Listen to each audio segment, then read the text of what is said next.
Nga forumi ekonomik i Davosit në Zvicër, presidenti amerikan Donald Trump bëri hapa pas, duke thënë se SBA nuk do të përdorin forcën për të marrë Groenlandën, por theksoi se ushtria amerikane do të ishte e pandalshme nëse do të vendoste ta bënte këtë.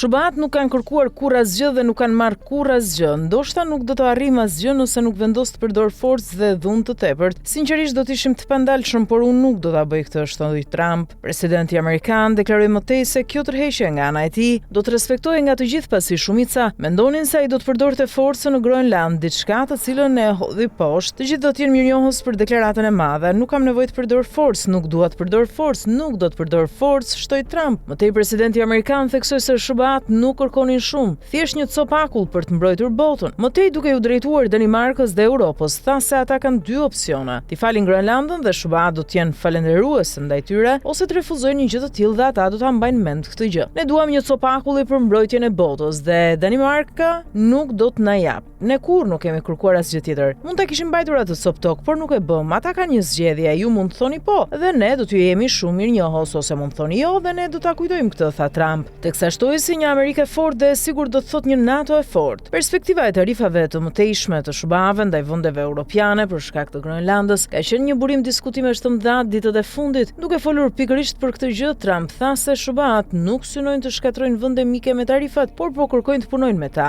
Ne i vendosëm Zvicrës një tarif prej 30% dhe shpërtheu kaosi, por e kuptova se pa ne nuk është më Zvicër. Pa ne nuk është asnjë nga vendet që përfaqësojnë këtu dhe ne duam të punojmë me vendet, nuk po kërkojmë të shkatrojmë ato, deklaroi Trump.